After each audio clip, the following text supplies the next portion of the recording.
Hello ladies and gents, and welcome back to my YouTube channel. This is the AShadowedViper. Today we are taking a look at the M1911 pistol in Battlefield 4. This was one of my favorite guns in Battlefield 3 using as a sidearm. And I must say before we even start the video that the M1911 in Battlefield 4 has been significantly nerfed comparing to what it was in Battlefield 3. Onto some basic information about this gun. The max damage of this pistol is at 36.6. I actually checked out a lot of these stats on other weapons, pistols of course, and this is actually the strongest pistol in the book. Now, here comes the bad part about this weapon. The minimum damage is at 15.4. Now, comparing this to Battlefield 3, the minimum damage in Battlefield 3 of the M1911 was actually at 20. So, it's a big nerf. It may not seem like a big nerf if you don't know much about gun stats, but this is a major nerf comparing to what it was. The drop-off start of a bullet, meaning that when you fire a bullet, of course, it is at 8 meters, and the drop-off end of a bullet is at 40 meters. The fire rate of the weapon when in burst mode and when in normal mode is at 310 rounds per minute. I have seen a lot more pistols that actually have a higher fire rate comparing to the M1911, like the CZ75, the 93R, the G18. This actually isn't that good because in Battlefield 3, the fire rate of this weapon was at 400 rounds per minute. So the weapon, as you can tell from the stats, has been significantly nerfed. The muzzle velocity of the M1911 is at 270. The bullet drop of the weapon is at 15. The magazine size, which I am actually shocked, is at 8, which is not good at all. In Battlefield 3, the magazine size was actually at 11 or 12. And believe it or not, due to this low magazine size, when I was in a firefight, I actually got killed multiple times due to the low magazine size. The reload time also isn't actually really good. The reload time when it is at empty, it is actually at 1.28 seconds. And the reload time when there's a couple bullets left, whether it's 1 bullet or 5 bullets, it is actually at 1.2 seconds. I'm not exactly impressed by the reload time of this weapon. You'll see a lot of times in the video that I actually had to duck behind cover just to reload the gun due to its slow reload time. I would definitely recommend you try out the Compact 45 as it is very close to the M1911. It does exactly the same damage, same rate of fire. It just has a higher magazine size and the reload times are slightly faster. The recoil stats of this gun are very impressive, but I guess that was the only way that DICE could properly balance this gun. Due to such a low rate of fire, the recoil stats had to be impressive, otherwise this gun would just be underpowered. The recoil stats when going upwards is at 0.6, the recoil stats going towards the left is at 0.1, the recoil going towards the right is at 0.1 as well.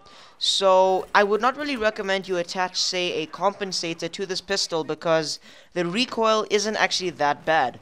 Now, of course, due to a low rate of fire, recoil stats have to be impressive. I just repeated myself there, but that's fine. So for an attachment, I would recommend the heavy barrel instead of the compensator.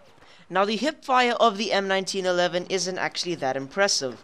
So, to actually help you with hipfire, I always recommend you attach some sort of laser sight, whether it's a green laser or a combined laser with a flashlight, whatever. As long as you attach something to aid that hipfire, it will always help you in the long run. If you can see in the video, I always get a lot of hipfire kills due to this laser sight, and it really helps me out a lot. I'm not the best player in the world, and due to the laser sight, I actually got a lot more kills than I expected to with the hipfire. I am very impressed with the gun's hipfire at standard, but always at a laser sight no matter what. Whether you're using an AK-12 or the M1911, adding a laser sight to any gun will always help you in the long run when it comes to hipfire. Now, sometimes you always want to aim down the sights. Actually, all the time you want to aim down the sights. But on the odd occasion, you might get stuck in such a position where you actually have to use your hip firing skills, and with the laser sight you always have that extra helping hand, I guess, to aid you when taking out your enemy. So let's get on to the attachments I always recommend you use. I mentioned before that the heavy barrel is a great choice, as the heavy barrel actually helps with stability, so it will decrease the recoil slightly, but not really, so the heavy barrel is a great choice. Now the laser sight is a must. You always want to add a laser sight, as the hip fire is alright, but it is not that good. So the laser sight in the heavy barrel is a great choice. Now the difficult part comes with the sights. The aiming down the sights for this weapon aren't actually that bad.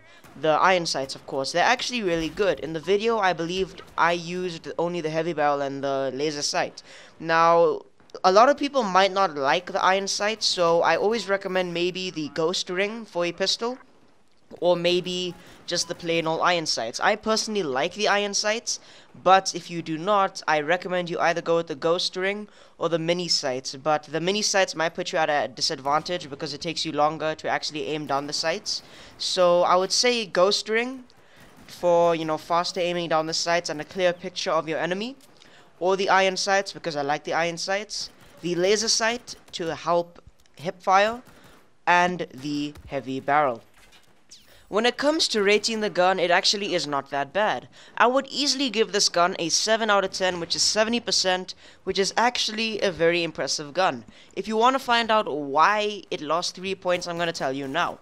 Number 1, the small magazine size. Number 2, the low rate of fire. And number 3, it takes you long to reload. So 7 out of 10 is a fair score for this gun in my opinion.